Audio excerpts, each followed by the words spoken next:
Et dans un monde où les guerres se multiplient, le Japon, qui est pacifique selon sa constitution, opère un virage spectaculaire. Désormais, Tokyo va assouplir ses règles d'exportation d'armement en vigueur depuis 50 ans. La Chine est très inquiète. Le récit de Lou Bureau. Le peuple japonais renonce à jamais à la guerre. Ces quelques mots de l'article 9 de la Constitution japonaise ont longtemps fait du pays une exception planétaire. Au sortir de la Seconde Guerre mondiale, le Japon avait adopté en 1947 une doctrine résolument pacifiste. Mais plus de 8 décennies plus tard, le monde a changé. C'est en tout cas l'explication que donne le gouvernement japonais pour justifier ce revirement historique, la levée des restrictions sur les exportations d'armes. Ces décisions interviennent à un moment où l'environnement sécuritaire entourant le Japon évolue à un rythme accéléré.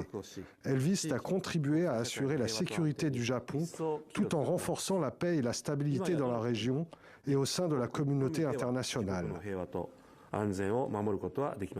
Un tournant dans l'archipel, et c'est elle, la première ministre japonaise, qui en est à l'origine.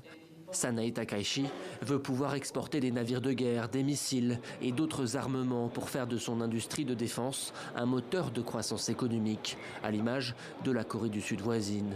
Mais dans l'opinion publique japonaise, cette décision, largement attendue, suscite une certaine inquiétude.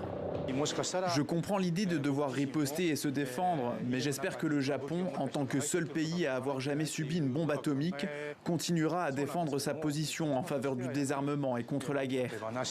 Et puis il y a aussi la Chine, rivale historique du Japon, qui observe d'un très mauvais œil ce revirement. La communauté internationale doit se montrer extrêmement vigilante face aux manœuvres du révisionnisme historique japonais, freiner conjointement les agissements irresponsables du nouveau militarisme japonais. Le calendrier du gouvernement japonais ne doit rien au hasard. Le marché de la défense connaît actuellement une effervescence inédite.